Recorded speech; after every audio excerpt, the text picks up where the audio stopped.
بسم الله، الصلاة والسلام على رسول الله. حبيباتي، مرحبا بكم فيديو جديد معايا. اليوم إن شاء الله فيديونا تاني فيه النشاط والحماس.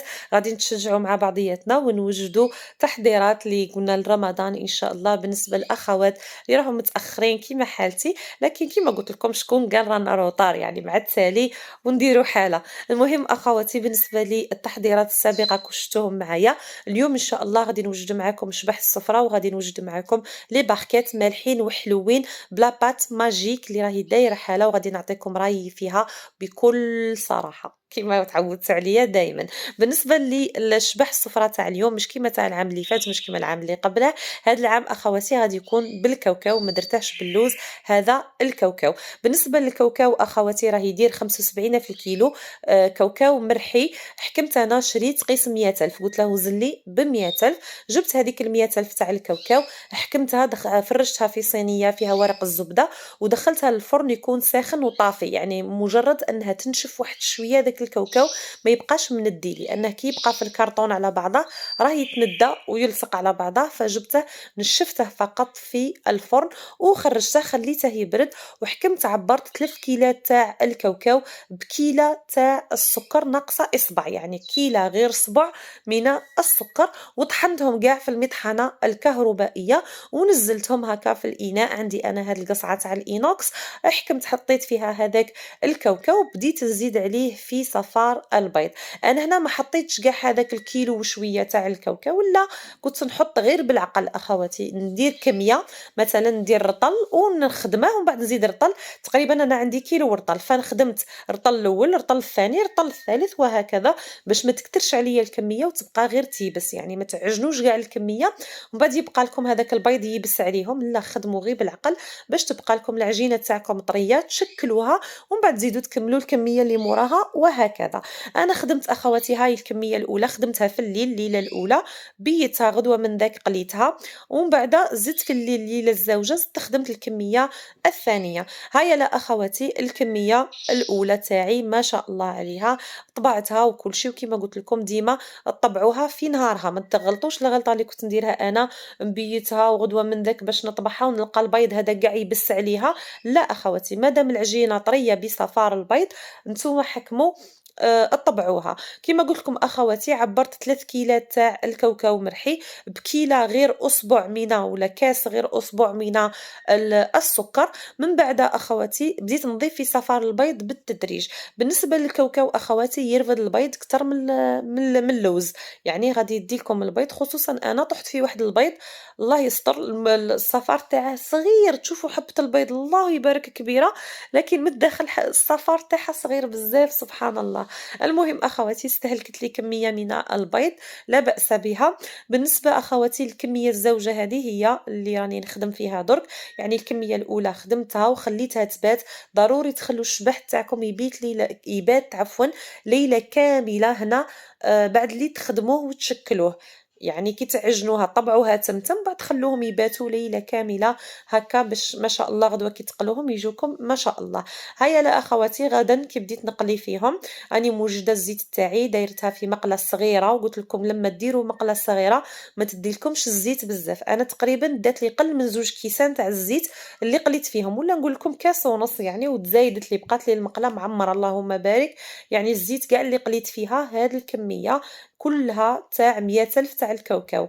شوفوا ما شاء الله، كي نحط لها القطرات هذوك تاع الخل ما تشربليش اولا الشباح، ما يشربليش الزيت. ثانيتها الزيت تاعي ما تكحالش، ما تنحرقليش.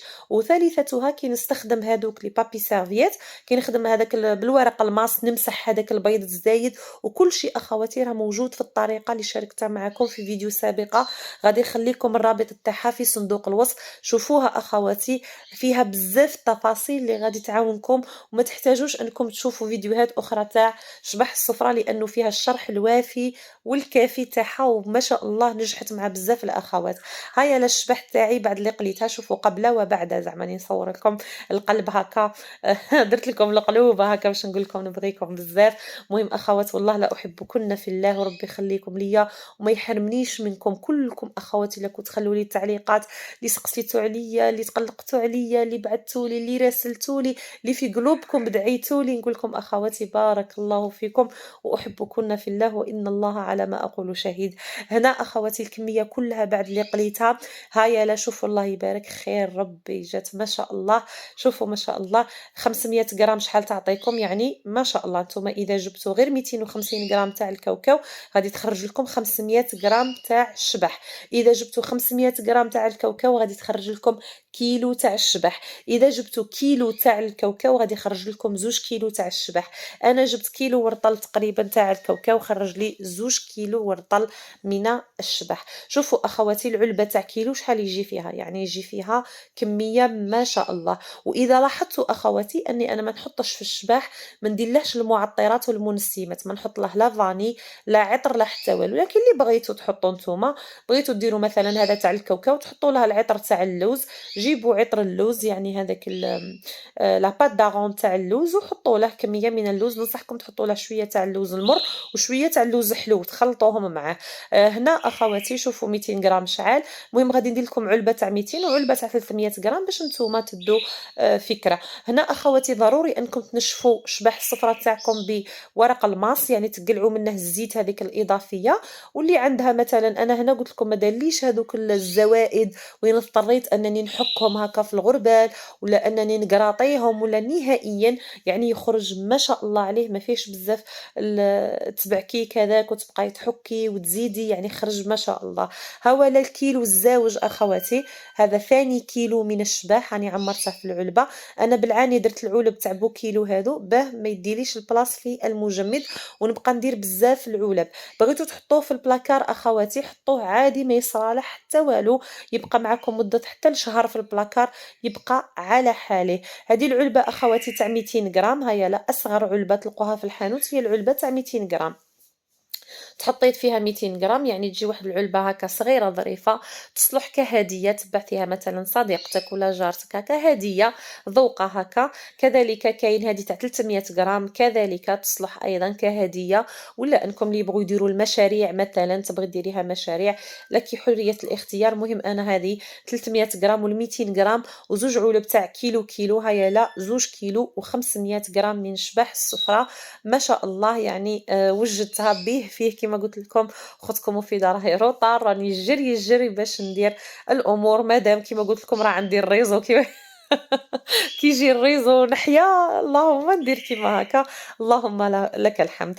من بعد اخواتي غادي نفوت انا وياكم ونوجدوا ان شاء الله لي باركيت بلا بات ماجيك. بالنسبة لاباط ماجيك اللي نديرو بها لي باركيت راهي دايرة حالة كاع الغاشي راهي ديرها اخواتي، غادي نشاركها معكم وغادي نعطيكم قلت لكم رأيي فيها بصراحة ونقول لكم اسكو تستاهل كاع الضجة اللي دارتها هاد لاباط ماجيك ولا يعني عادي. المهم غادي تشوفوا معايا ان شاء الله. بالنسبة للمكونات عندي هنايا نص علبة تاع 500 غرام يعني 250 غرام تاع المارغرين، حطيت لها 200 غرام تقريبا من الزيت، حطيت لها 125 غرام ماء 125 غرام حليب. نتوما بغيتو تحطوا نفس الكميه حليب ولا نفس الكميه ماء كيما بغيتو. انا خلطت درت 125 غرام حليب و125 غرام ماء وحطيت لهم ملعقه صغيره ماشي مملوءه من خميره الحلويات، ملعقه صغيره ايضا غير مملوءه ولا نصف ملعقه من الملح وملعقه كبيره من الخل. وجبت الباتور وبدات الكارثه كي بديت نخلط فيه بالباتور بدا يزعط، المهم ما خلى ما بقى. من بعد رحت جبت واحد ما صورتش معكم المقطع، المهم رحت جبت واحد اليزار هذاك تاع الكسره اللي نعجن عليه الكسره، حطيته من الفوق باش قديت نخلط باه ما يبقاش هكا يوسخ لي في الدنيا صراحه بهدل لي البيتخان وهذوك الامور اللي حاطتهم انا في البلان طرافاي. المهم اخواتي من بعد شويه كي بدا يركح قلعت هذاك الريدو هذاك اليزار وبديت كيف نقولوا بديت نخلط عادي حتى تحسوها القوام تاعها كيما المايونيز. تبقاو تخلطوا ضروري ان هذاك الماء يمتزج مع الزيت مع المارغرين مع الحليب، ضروري كل المكونات تدخل في بعضياتها وتحصلوا على هذا القوام تاع المايونيز القوام الكريمي هذا. المهم اخواتي غادي نبقى نخلط في الباتر، ما تقولوش خلاص راهي وقفت وراها مليحه، لا اخواتي مجرد انكم توسوا تأكدوا أنه يعني ما يفصلش الماء للزيت، لأنه ضروري هذه المرحلة ضرورية جدًا في لا بات ماجيك. هيا لا أخواتي، أنا هنا حسيتها كيما الوصفة هاذيك تاع اللي ضاعفوا الزبدة، يعني هذاك الفيديو اللي دار ضجة كبيرة وبزاف أخوات سألوني عليه وقالوا لي مفيدة هل تصلح هذه تاع نضاعفوا المارغرين ولا الزبدة ولا السمن ولا كاع داروا هاد الغاشي، هاد الطريقة تاع زادوا عليه الماء والزيت والخل، يعني أنا حسيتها كيما هاكا هذه لا بات ماجيك. المهم رانا رايحين معاها درجة درجة. هنا أخواتي قسمت الكمية، قلع الطرف الصغير باش نديره حلو والطرف الكبير درته مالح، لأنه حنا ما ناكلوش بزاف لي تارتلات في رمضان، فقلعت فقط كمية صغيرة قلت نديرها لي فون دو تارت حلوين والباقي غادي نديرهم مالحين. هنا أخواتي بديت نضيف في الفرينة، نتوما هنا بغيتو ديروا لها منكهات اللي بغيتو تحطوا توابل، بغيتو تحطوا زعترة ولا زعتر تحكوا في يديكم تحطوه، بغيتو تحطوا شوية تاع الجامبو، بغيتو المهم نتوما على حسابكم في الملحة نتوما وعلى حسابكم، كاين اللي حتى يحط فيها جلجلان، كل واحد شي يبغي يدير فيها نتوما على حسب. المهم العجينة بداو تحطوا في الفرينة وما تعجنوش أخواتي، غير ليموا بصبعتيكم باش ما تخرج لكمش عجينة وتبقى لكم مبسة، غادي تحصلوا على واحد العجينة طرية. المهم أخواتي ما باليش كيف الإحساس تاع هذيك العجينة جاني بيزار، أول مرة نحس هذاك إحساس في العجينة ماشي مداري نتحصل على عجينة كيما هكا. المهم غادي تحسوها كيما شوية كيما اللي هذاك اللي نديروه تشارك ماجيك، المهم تقريبًا ماشي كيف تقريبًا هكا. المهم تحصلوا على العجينة طرية، نجيب لي مول تاعي تاع هادو تاع لي باغكيت نحط فيهم كويرة، كويرة، المهم نجبد هكا كمية ونحط فيهم هكا ونبدا نشكل فيهم بهذه الطريقة، يعني نعطيهم لا فورم تاع الباغكيت. هنا أخواتي بالنسبة لي باغكيت أنا عندي حجم كبير زعما مليح، كاين الحجم أصغر من هذا، كاين هذاك اللي نديرو بيهم شوية هادوك اللي يتعمروا بلا موس المالحة، يعني هادو أكبر منهم، يعني هادو أكبر من اللي يحطوهم في العراس هادوك الصغار، لا هادو أكبر من الحجم هذاك. المهم لي باغكيت تاعي شوية كبار هنا باش تعرفوا فقط العدد، يعني نتوما باش تعرفوا à peu près كل وحدة وشحال يخرج لها، يعني نقول لكم هاد الكمية تاع 250 غرام يتخرج لكم كمية كبيرة اللهم بارك. شوفوا هنا أخواتي ها ولا عمرت البلاطو تاعي، عندي 10 تاع لي باغكيت وعندي 3 تما تاع هادوك المدورين، حكمتهم ثقبتهم بالفرشيطة في المنتصف وغادي ندخلهم على فرن مسخن على درجة 200 فقط ياخذوا اللون الأبيض. أنا ما غاديش نحمرهم بزاف أخواتي، غادي نخليهم بيوضة شوية لأني مازال نزيد نعمرهم بالحشوة وغادي نزيد نطيبهم. اللي يبغوا يعمروهم بلا موس فقط هذيك المالحة عادي نتوما تبغوا بهذيك لاموس تاع الطون ولا لاموس تاع الاخر نتوما على حسبكم، طيبوهم واحد شوية. إنما أنا لا غادي نديرهم دي كيش فما غادي نخليهم بويضين لأنهم مازال يزيدوا يطيبوا. الجزء اللي تبقى لي اللي قلت لكم غادي نديره حلو، حطيت فيه عطر البخاليني وزدت عليه 2 مغارف تاع السكر وخلطته مليح بالباتور حتى دخل السكر غاية الغاية. جبت الفرينة وتحصلت على هاد العجينة الطرية كيما راكم تشوفوا، ما غاديش نعجنها نلايمها وفقط. هذه بالنسبة لي باغكيت الحلوين. هما لا أخواتي الكمية اللي عطاتني تقريبا شنقول لكم أخواتي أكثر من 40 حبة الله أعلم. المهم أستغفر الله ما عقلتش شحال العدد. المهم جبت العُلب الكبار وبقيت نعمّر فيهم هاد الآخر. المهم أخواتي تعطيكم أكثر من 45 حبة، هذيك الكمية اللي قُلت لكم تاع 250 غرام، بصح قلعنا منها الحلوة. الحلوين أخواتي درتهم كبار في الشكل المستطيل، عطاتني 12 حبة حلوة أخواتي، بالنسبة لي اللي يبغوا يعرفوا العدد à peu près. بالنسبة العُلب هادو تاع كيلو الكبار هادو تاع البلاستيك يرفدوا لكم يعني كمية لا بأس بها من لي باغكيت. أنا غادي نحاول نعمّرهم كلشي في العُلب وغادي تشوفوهم معايا إن شاء الله. وكيما شفتوا معايا أخواتي فأنا خدمت زوج تاع الأشكال، خدمت المدور وخدمت هذاك اللي جاي باغكيت. نتوما أخواتي على حسابكم بغيتو ديروا شكل واحد يعني تعرفوا المدور يعني ما يقطعش كيما الباغكيت. هنا أخواتي نتوما على حسابكم هذه باش اللي يبغوا العدد. المهم كلشي أنا عطاني 45 حبة أخواتي و12 وحدة حلوة، يعني 12 وحدة اللي قطعت من هذه الكمية اللي درتها هكا مستطيل. رأيي أخواتي في لي باغكيت ولا لي فون دو تارت الحلوين ما عجبونيش أخواتي صراحةً لاباط هذه ما تصلحش للحلو، لأنه يعني حنا توالفنا إنه لي فون دو تارت الحلوين يجوا بلاباط سابلي، وتكون هذيك لاباط سابلي ما فيهاش المايزينا، يعني تكون فقط بالفرينة باش تجي حاكمة روحها وتجي مرملة ما شاء الله، يعني الفون دو تارت هذاك يجي مرمل وبنين. هذه أخواتي ما تجيش مرملة، لا علاقة بلاباط سابلي. هادو تاني أخواتي لي فون تاع المالحين ما يجوش كيما اللي نديروها بلاباط بغيزي، لا علاقة مع لاباط بغيزي، إنما يعني اللي يبغوا الكمية الكبيرة ويبغوا كذا ويسلكوا هذه جاية كيما تاع التجارية اللي يخدموا بها كوميرسيال، يعني اللي يلقوها تتباع في لي سوبرات وكلش تجي شوية يابسة. هذه كيفها أخواتي تصلح فقط، أنا ما نظنش أنها تصلح مع اللي تجي لاموس تاع الجوزي، عفوا مش قلت لكم موس الجوزية، موس تاع الطون، لا هذه تصلح أكثر مع لي كيش، يعني مع لي فون هذوك اللي نعمروهم بلا كريم فريش والبيض والدجاج والسلق ولا كيما تبغوا نتوما. المهم أخواتي تصلح معاهم أكثر لأنها غادي تزيد تطرى بهذوك المكونات، إنما بحاجة واحدة أخرى لا ما تصلحش معاهم.